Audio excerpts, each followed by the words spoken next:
Hari Om Tat Sat. Namaste. Well, ever since I was a youth, coming to India year after year with my family, to visit family, and to see this beautiful country, something resonated inside of me. Something needed to come out and share the beauty, the majesty, the spirituality, and the light that India has to offer the entire world. As we see now, more and more of the West is looking to the East to come back to themselves.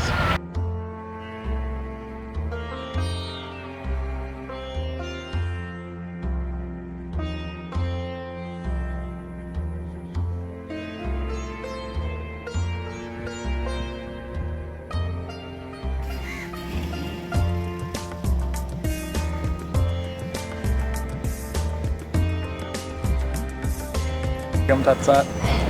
Namaste, Tere Flanagan. Namaste, Sri Sudarshan. So, your first time to India. Can you describe this country in some words?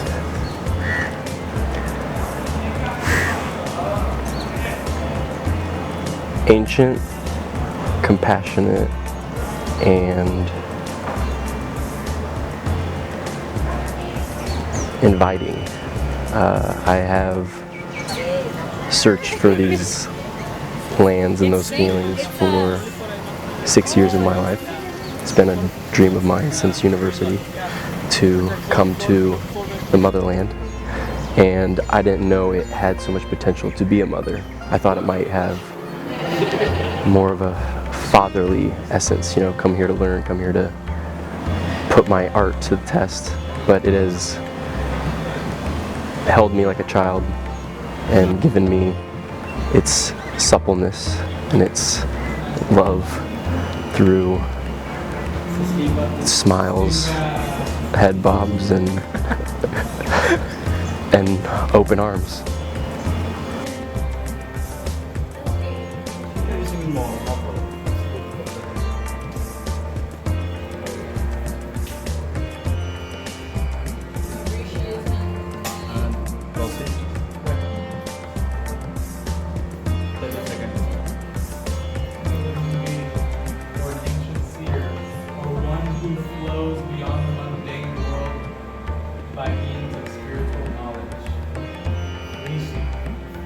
What were you feeling?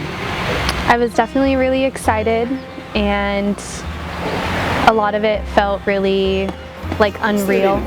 I didn't quite realize that I was actually in India learning yoga. I don't know if I really had many expectations, but if I did, like, everything far exceeded my expectations.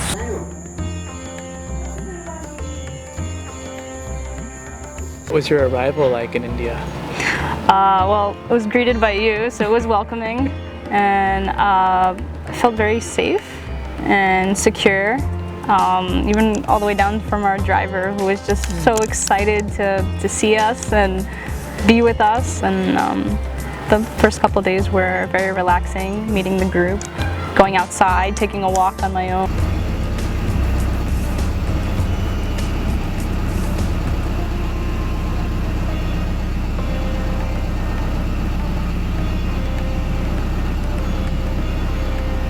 When you come, you expect a beautiful place. That's what you've always imagined to be India to be, this spiritual heartland, let's say, physically.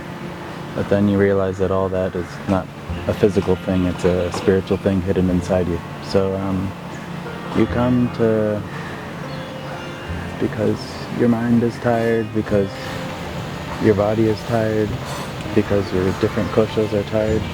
So you come to purify yourself, and then eventually you realize that it hasn't been any of those koshas bringing you here. It's been yourself, your Atman, bringing you here. So, which is something you already knew, because if you're on this path, you've been here before. Maybe in this life, or in another life, or maybe with Sudarshan another time.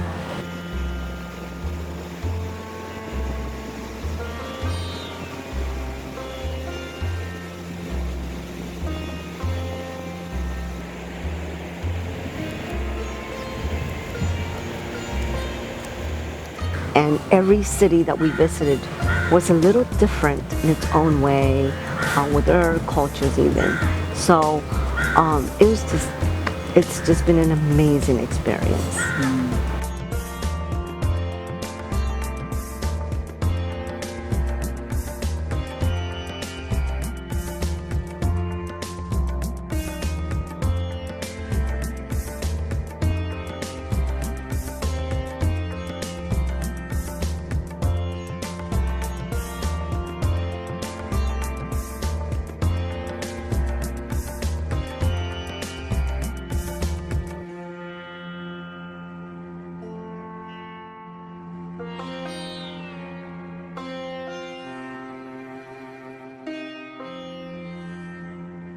It's very fulfilling, I think. We're so used to living in another world that it's not pure. And I think most Westerners kind of are, because we have so many things out there, so many pleasures that make us feel good. And this is something that you're working on yourself. And without yourself, you have nothing. You can't give love. If you don't love yourself first, you can't give love. If you don't nurture yourself, you can't nurture others. So I have been fulfilled, and it's very rewarding. Thank you.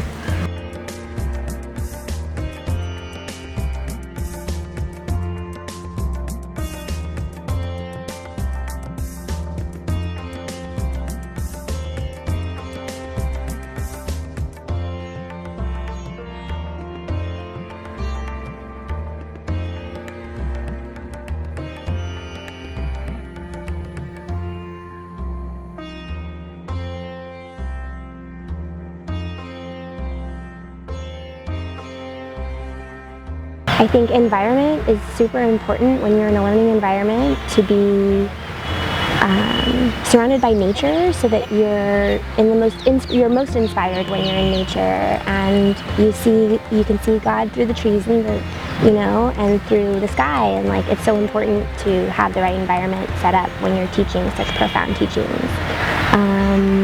So that we can reconnect to that inspiration like that. We can walk out of our doorstep and do that. So at the backwaters, that was easy. Here it's easy, and we can feel it, so strong here.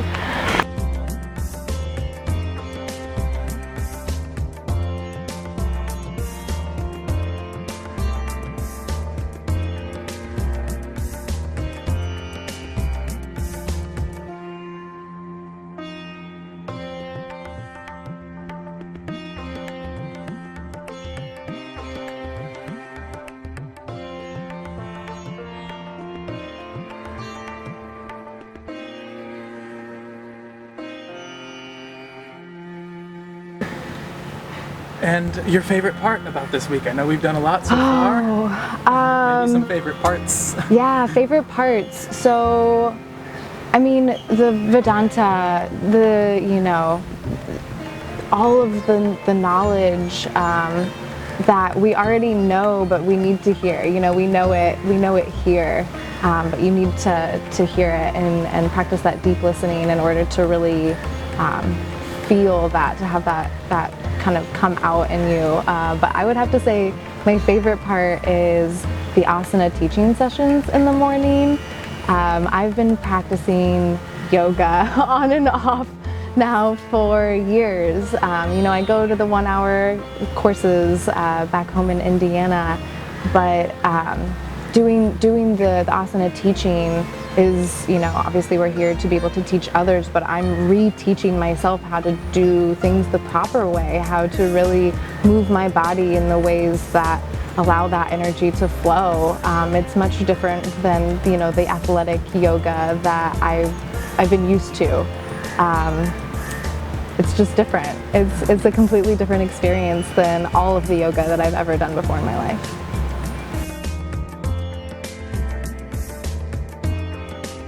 I think the teacher training is not only the asana, of course more important, focus on the how do we actually act in the daily life. I think always connected.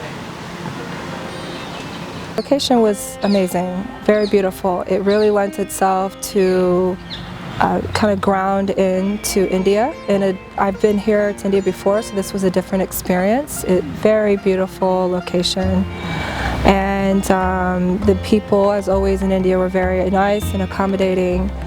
And just how everything was organized. And your dedication really allowed us and myself to ground into India, to ground into the, not just the teachings, but the practice of yoga itself, the asanas, and the lectures, the Vedanta.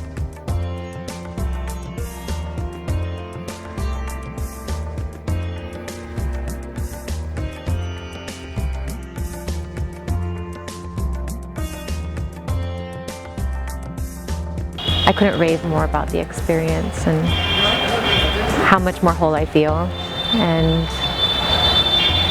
how much more calm my mind feels, which is something I think I battle with. Overthinking, overanalyzing, and looking forward to bringing this back home, this new disposition, carrying it throughout my life and through my practice into sadhana back home.